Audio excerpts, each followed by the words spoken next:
I'm going to be autobiographical. So I want to tell you a story first. I spent 9 years at Oxford, and there I became very friendly with an Englishman who was 20 years older than myself and very distinguished, and I looked up to him. His name was John Hicks, and any economist here would have heard of him.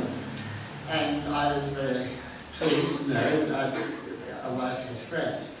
And I discovered after a while, I was quite shy because I was aware of his eminence. He won the Nobel Prize. I think he's probably the first Englishman to win the Nobel Prize. And I was hesitant to ask him a lot of questions. But I discovered after a while, nothing he loved better than to talk about himself. And what I realised was, when people get older, they love nothing better than to be asked, talk about yourself. You see? Now he pretended, whenever I asked him, to be modest about it, and reluctant. But the fact is, I probably didn't take enough opportunities actually to ask him. I should have done more of it. So I have to tell you, and another thing, many of you may have I'm sure you have grandfathers. If you ask your grandfather, tell me about your life. I think they love being asked and love telling you at great length, possibly more than you want to listen to. Well, I was very pleased on this principle to be asked by Greg, would I talk not about some particular thing in detail, diagram, all this sort of stuff, but about myself, how I came into this business of tariff policy and so on. So, reluctantly and with due modesty, I started to do that. And if you find you're getting sick of it, you can indicate physically by just sort of showing signs of getting tired or sending you a signal to trap time. But I'll just keep going, right? Now, in my long life, I will only talk essentially about one period, which is from 1958 to 67, with a little bit after it. And that's the period when I was, from age 30 to 39, in my 30s. And there are many other periods of my life, but that's the one that is relevant, right? And I'll tell you a little bit what came after it. And because that was the period when I started writing about tariffs, researching on it, writing on it, and having some influence on Australian policy. So I now start. It all began actually, I went to do my graduate work at the LSE, the London School of Economics, and while there I was working on my thesis, and it had nothing to do with tariffs. It doesn't matter precisely, it was something in growth and trade or something. And my supervisor, Professor James Mead, who's a very eminent British economist. Now, before I went to the LSE, I had been working in a very junior capacity in the Australian Public Service based in Melbourne, and while there I'd heard about the Brigden Report. It was a sort of legendary report which we never studied at the University of Melbourne when I did my undergraduate degree. But I always made a mental note, I must be going to look at this report. If people were talking about it, it's one of the major documents, and as you hear, confirmed by what's been said here. So when I went to the LSE, and I started working on the subject of my thesis, I also thought, I'll read the Brigden Report while I'm there. So I did, and I found it was interesting and confusing, and not entirely clear. And anything relevant, was relevant to Australian issues that I'd heard about while I was working in Australia.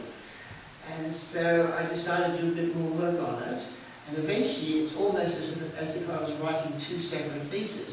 And at some stage, after 2 years, Professor James Mead said to me, listen, you're just doing one thesis, not two. And then Mortis told me to stop working on tariffs, because I began writing an article on that subject. So I put it aside a little bit. But what started me off on this whole subject was the Brigden Report, combined with what I picked up in the government, in the public service. And one other personal thing. My father was what you might call a small businessman, and he was involved, among other things, in importing, and wholesaler and manufacturer's agent for imported goods of various kinds. And he was always complaining about the import licensing system. So that was also related.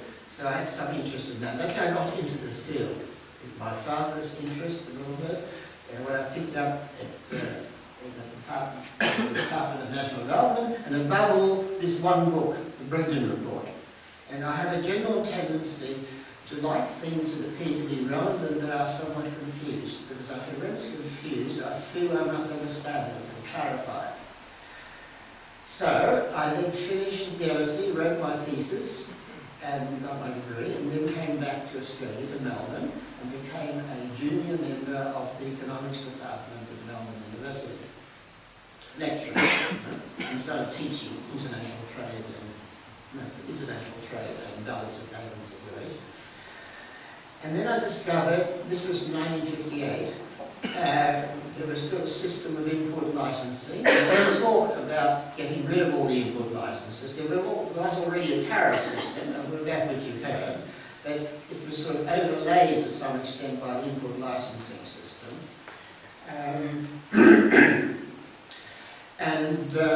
The first step was, 6 months after I arrived, there was the Conference of Australian Economists, which then had a different title. It was the ANZAS Conference, Section G of ANZAS, which is the equivalent of the Conference of Australian Economists. I was asked to produce a paper. I did, and I decided to write about my first thoughts on Australian policy. And my general argument was that import licenses should be eliminated and should be replaced by tariffs, and the tariffs should, as far as possible, be made uniform. And that was really the beginning of my launching into this field. I sort of, how can I put it, I didn't write a research, these days, I didn't write a research proposal to some official body and say, I intend to do this and this and this. I need money for this and this and this. No, I didn't need money for anything. All I needed was some spare time, and Melbourne University allowed me to have spare time. And I just did one thing at a time. And one article led to another article. So I decided to sort out this issue of protection, understanding. Now, there was a big literature already on protection, which I learned about by reading a textbook, and that literature had the following characteristic. The models were all two-product models, exportables and importables, exports and imports. And protection consisted of fostering,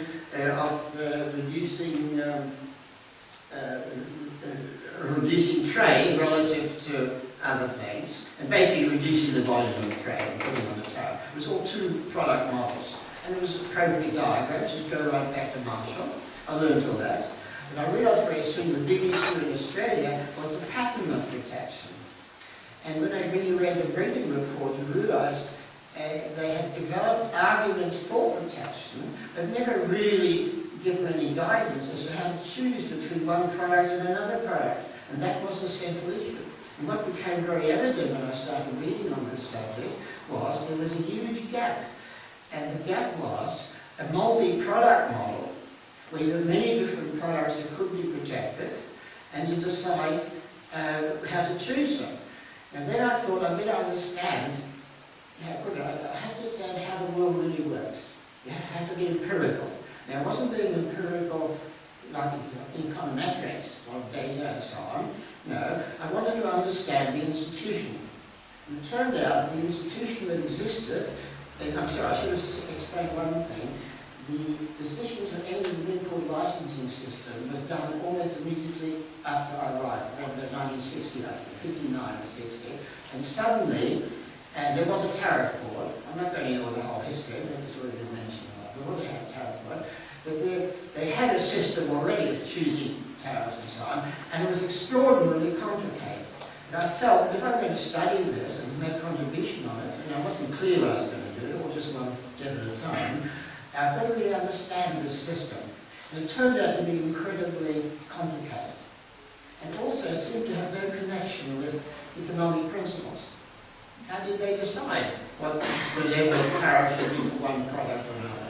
There's a fact that it seemed to be almost split. Now, now just stop for a moment. And then came a period when I wrote a whole lot of articles on this subject. And all those articles in later years I put together in a book.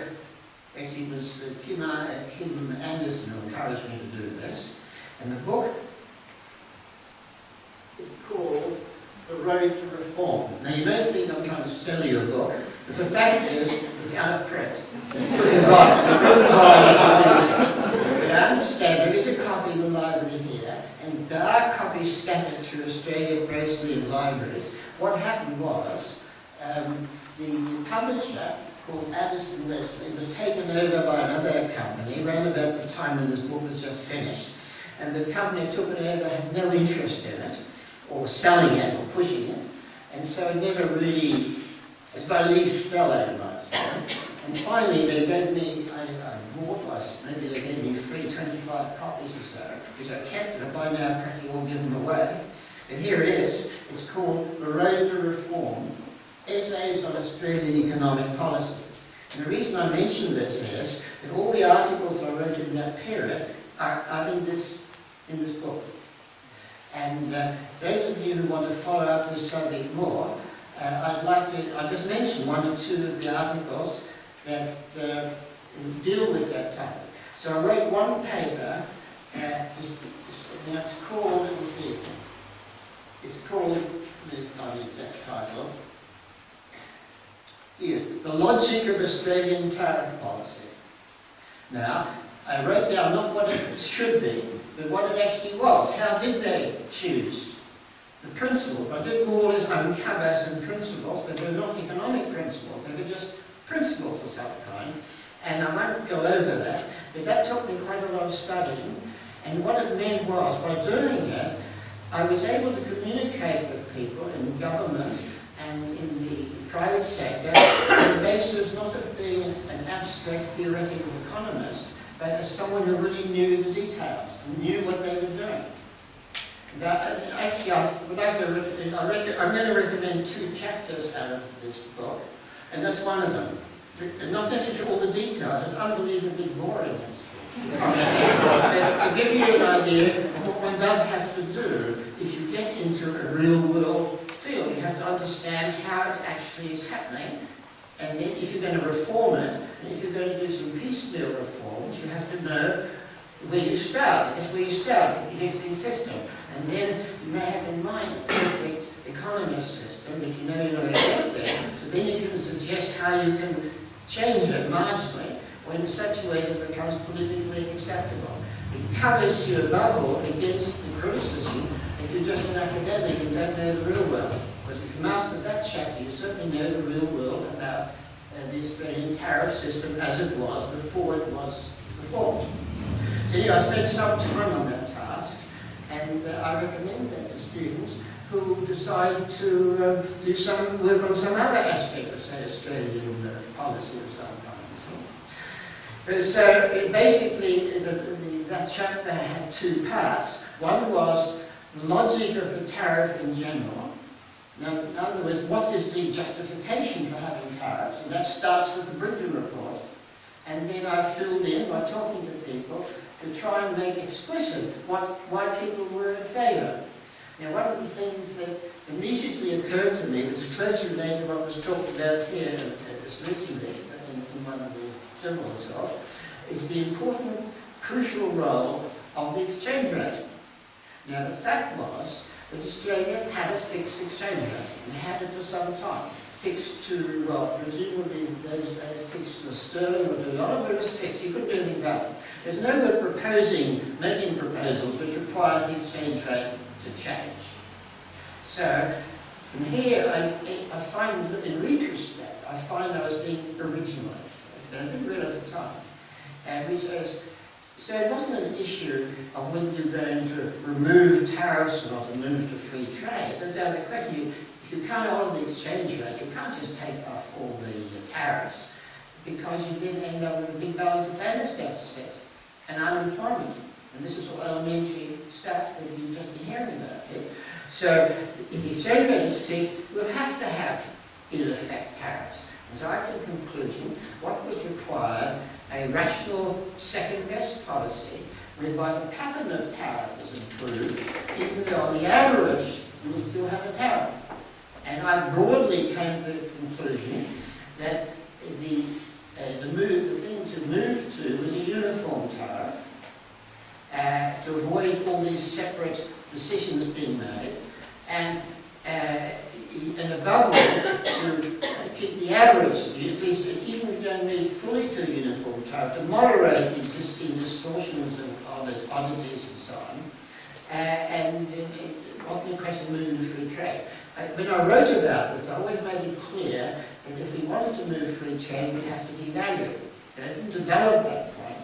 I made it clear it's there, I understood it, but I know it wasn't on, because the possibility of altering the exchange rate wasn't on it. And that's the absolutely fundamental point, because underlay what we've been talking about here recently.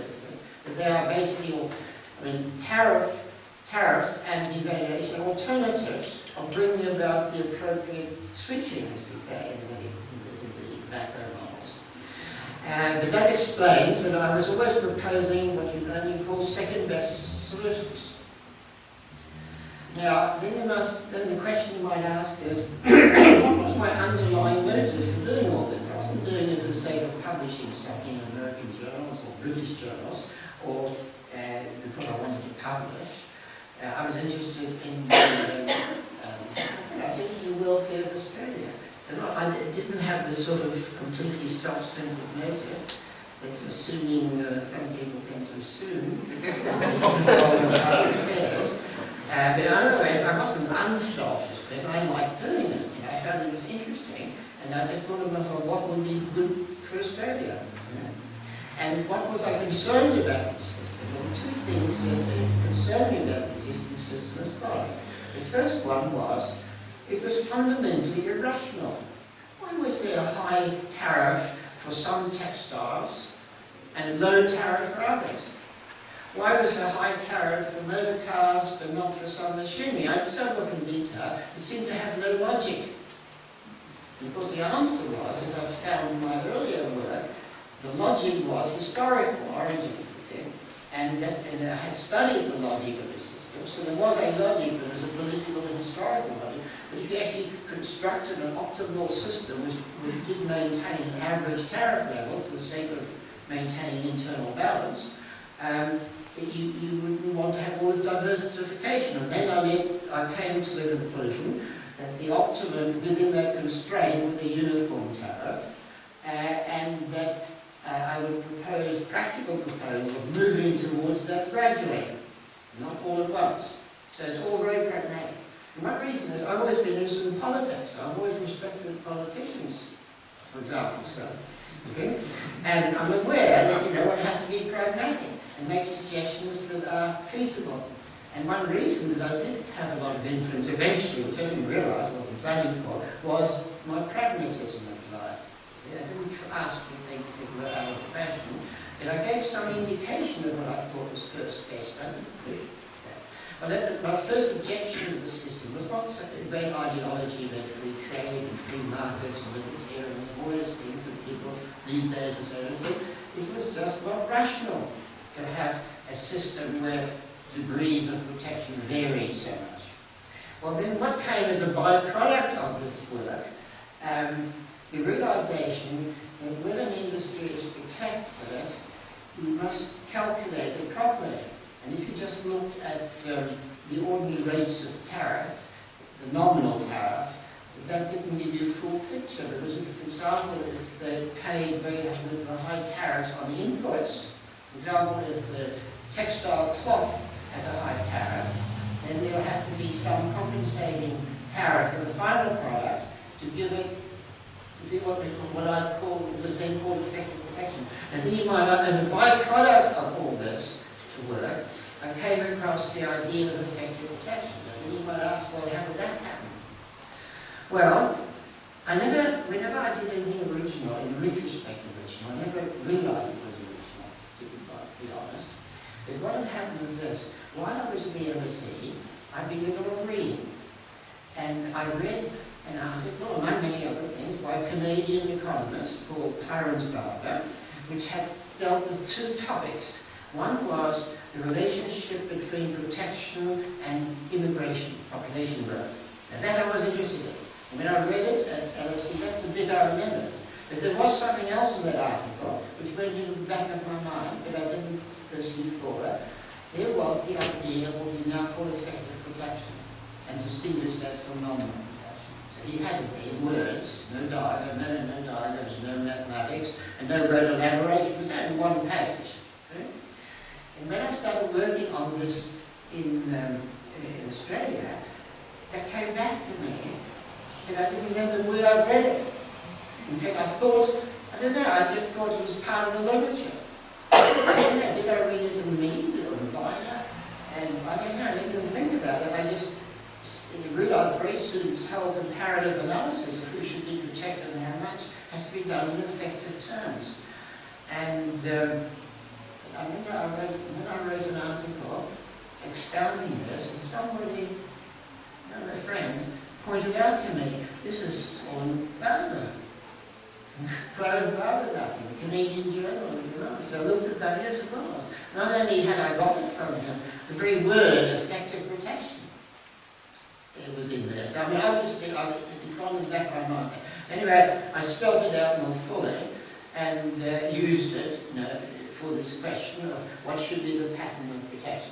So anyway, my first motive, or my first concern about the existing system was that it was irrational. It was inefficient. I wasn't concerned with ideology, if you like, just efficiency, the elementary principle of economics. But there was a second factor that became quite important. It became apparent to me, and to others, that this system led to a lot of political corruption. It wasn't the kind of corruption where individual politicians were getting money in little envelopes, this sort of thing. Industries were bribing not individual political parties. And the party was particularly gaining at the time, surprisingly, since protection was mostly manufacturing, was the country party, which is the forerunner of the National Party.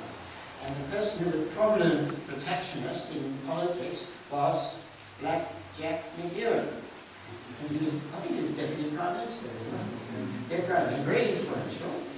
And he was corrupt. So I don't think he was ever accused of personal corruption, but the country party was heavily financed by manufacturers who wanted more protection.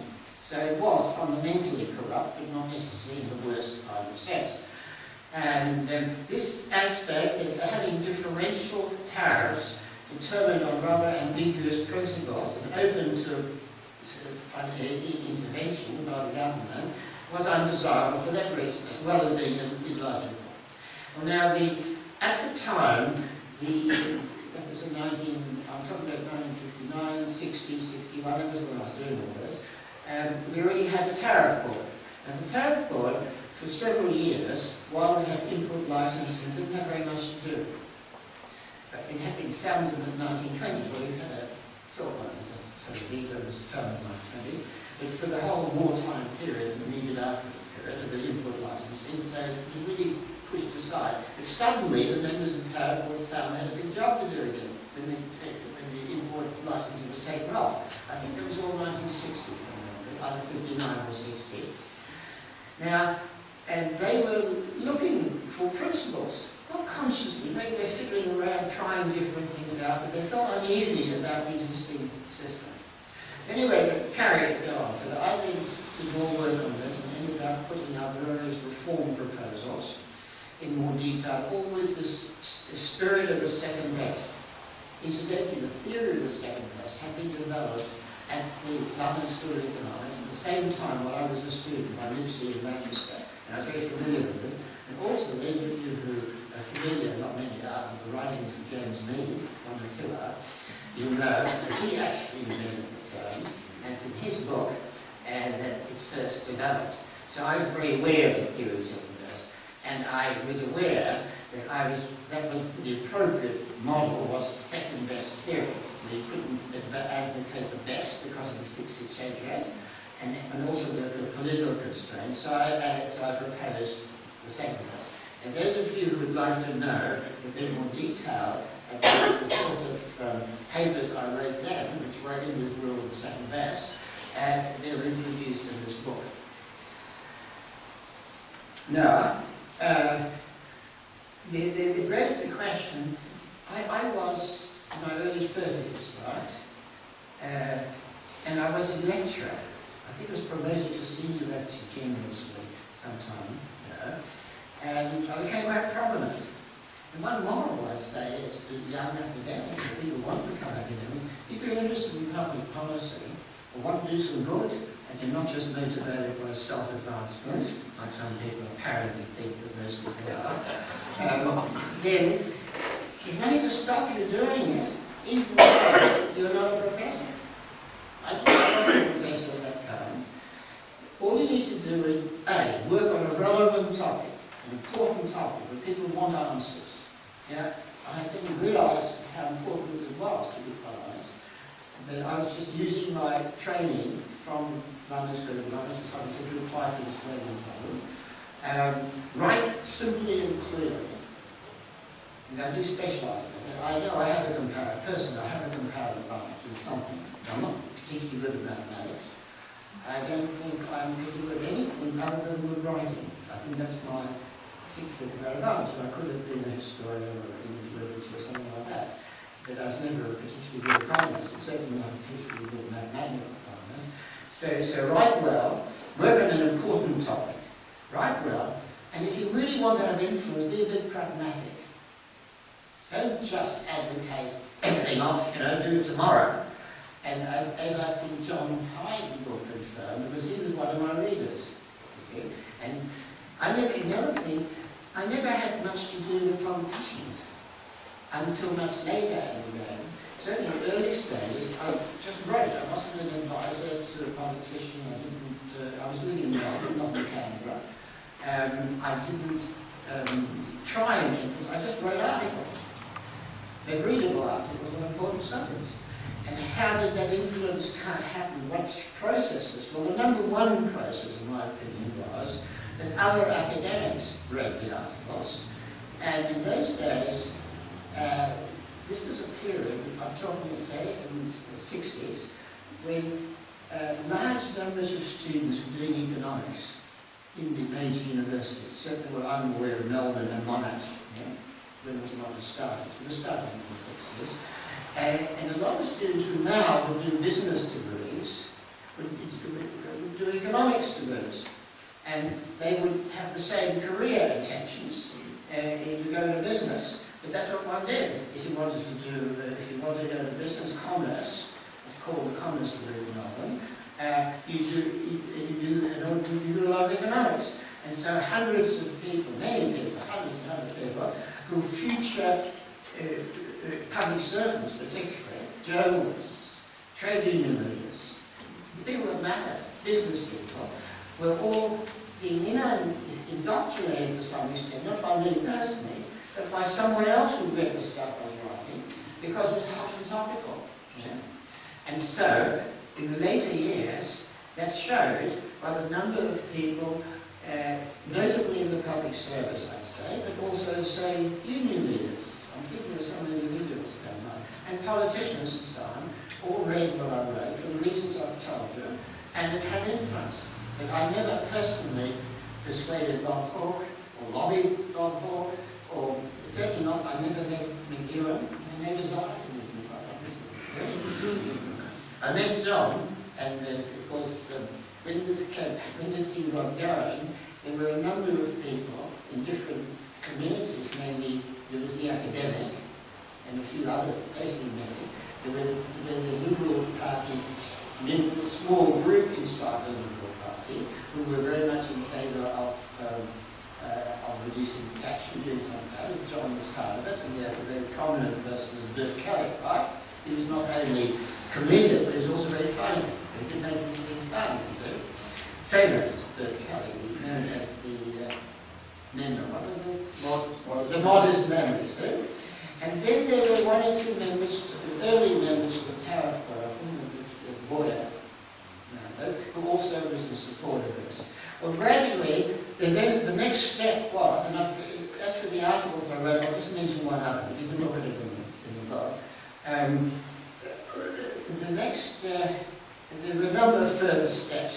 The first step was that at first some more junior members or minor members of the Tariff caught on to the stuff I was writing, notably Richard Boyer. Richard. Yeah, that's right. And then they persuaded, I think he played a role in them, persuaded the very chairman of the Tariff Board, Rattigan, I can't forget first names again, Alf Rattigan, and his principal assistant, Bill Carmichael, of all this. And Bill Carmichael was a kind of enthusiast. Again, he was an unselfish man. I keep on having a go at these public choice people. He was an unselfish public servant. He really wasn't interested in self-advancement, but he was an enthusiast for his work. And he could see that what I was doing gave him the intellectual framework for what they should do, because there was a certain problem about how to make their decisions in a way they wanted to be rational. Or, in the 1920s, when Bruce was thinking about it, was scientific. And they caught on to my work, and they did, and Carmichael did make personal contact with me. And they sold some of the principal ideas to their colleagues. So the Tariff Board took on board two aspects really of my proposals. One aspect was the idea, the ideal was to be some kind of uniform tariff. And remember, all the time the exchange rate is fixed, the 40 is staying fixed, right? And the modification of this, bearing in mind the pragmatism, was that their criterion would be a benchmark tariff. Isn't that everything would be made uniform straight away? But when they had to they decide on a benchmark, say 30% seems very high, but most of what existed, and then any lower tariffs would be raised to that, higher tariffs would be lowered, and new protection would be given as far as possible at the benchmark. So that set a criterion. It was very pragmatic, and they had to do what was practical. Anyway, those two played a crucial role in the history of this whole early stage business, as Rattigan and Carmichael. And now, one other reference I'd like to give you if you want to follow this up further, the idea of effective protection, which I've briefly mentioned, turned out to be extremely important. I must admit, all the things I did, I never knew they were going to be important. But just one thing and another. You know what the Chinese say about reforms, crossing a river, and they say crossing a river one step at a time. And in fact, that's what I did. And as I said before, if I work today, you have to have a reform proposal, the ARC has to approve it, you have to have a full plan, but I wouldn't have done it because I wouldn't have known what I was going to do. It was just one step at a time. Now, the side aspect of this, and what's the major aspect, was that I came around with the view that all the decisions should be made in effective protection terms and not in nominal terms. Nominal being the ordinary tariff that we know about, right?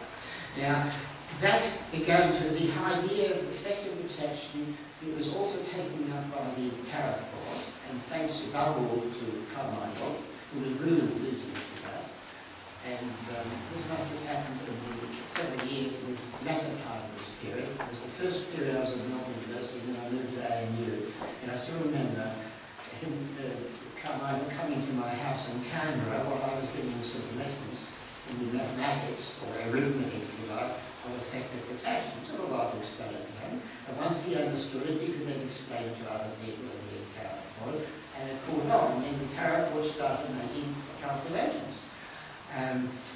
Now, this effective protection thing had a life of its own. I could take a long story, but let me give you another reference. On the suggestion of one of my colleagues at Melbourne University, Robert Dixon, when I came back to Australia from America, he suggested I should write an article about how the history of it, my role in the history. History of thought while the man's alive. So I wrote a paper which was published in the journal, the HEX journal, which is called the Australian History of Economic Review. Forgotten the date, but it must have been 2004 or something, and gives a full history, and it has the title, you must admit it's a good title, it's called Effective Protection and I. You know about the King and I? Well, I think you know. and it's all about effective growth. And it tells the story of how I was influenced by this Canadian author and what his role was, and then also it has something that other people who thought of this idea, and then I finally ended up writing an article, a systematic article, and it was published in the Journal of Political Economy, and then eventually it spread all around the world. So I'm best known for many years because of effective protection, and not in the United States or in Britain, but in countries that have a lot of protections. They had a lot of protection, and that's above all Latin American countries, but also developing countries in general. So there was a byproduct of my work on Australia. Now I'm going to finish, and then I'll just answer the question. But that gives you an idea how it all started. Let me just finish the following point. I left Australia to go to Oxford in '67, so it was the end of my contributions, and the last article was published in '67. But just to finish this bit, to get the full story, all of this didn't lead to a revolution in Australian policy. For that, it required two things. First of all, it required a government amenable to this sort of thing, and as long as John McEwen was Deputy Prime Minister, major things couldn't happen. It required the Hawke government. Hawke advised by Ross Garner.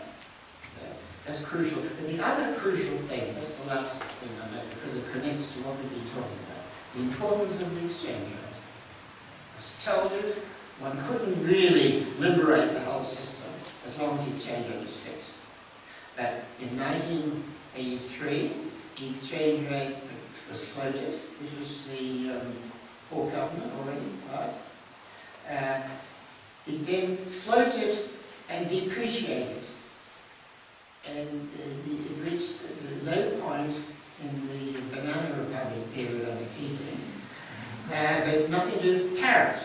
But by depreciating, it of course automatically provided the equivalent of protection and made industry more competitive. And that made it feasible to liberate. This was the time, a feasible time, to reduce the tariffs. Now, the very wise policy was, all this happened with nothing to do with me, other than my ideas, but not my presence. All of this was a policy decision made in a short period, but implemented over a long period.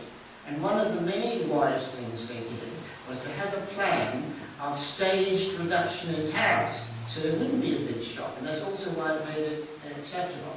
And one other reason why it's acceptable, and I was saying all this while looking at my friend John Hyde, is the fact that there was a group of liberals in opposition who supported this, and I imagine not all the liberals supported it, or country party, but I always thought that must have made it easier. It must have been easier for the Labour government to introduce this reform, even if it wasn't officially bipartisan. It weakens the opposition to it. Would I be right? Oh, that is right. You would agree. No. So I think the Liberals require some power, primarily, right, to justify some credit for the successful thing, or the overwhelming credit has to go to Bob Hawke and the principal advisor Ross Garner. And what I also want to say, I was not even in the country at that stage. I don't think anyone could see. This was the long-term effect, to some extent, of my intellectual contribution. But you realise there are many stages in this sort of thing. One stage is the intellectual contribution, and it may take years to bear fruit. Another stage is the bureaucratic actions, where above all Carmichael and Rattigan take a key role. Then there's the general change of opinion. I mean, trade union leaders understood the issues, including, I forget names. One of them has an economics degree from Notre Dame, and I think he was in favour. And then finally it's the key politicians, backed by public servants, and that's how this particular reform happened. Now I have another article in here, which I think you will find interesting, which deals with all this. And then I wrote later on, I gave the Fisher lecture in Adelaide in 1990 sometime, and it's called Australian Liberalisation in International Perspective. Having then done research at that stage in Washington on developing countries, I was able to compare what happened in Australia with other countries. And I was able to look at the whole story, almost the way I'm telling you, but with less emphasis on myself, I'm giving you here. And this, I think you might find that one interesting. It's the chapter 8. So if I say to you, I don't say you should read the whole book, flip through, but the interesting one is the logic of Australian tariff policy, that early one, which I think was, I consider that to be highly original. I was aware of that. I was studying this complicated system. And the other one is Australian liberalisation of monetary perspective. All the other ones are various kinds of proposals I made, essentially of a second best nature. So that's the story. Yeah, yeah.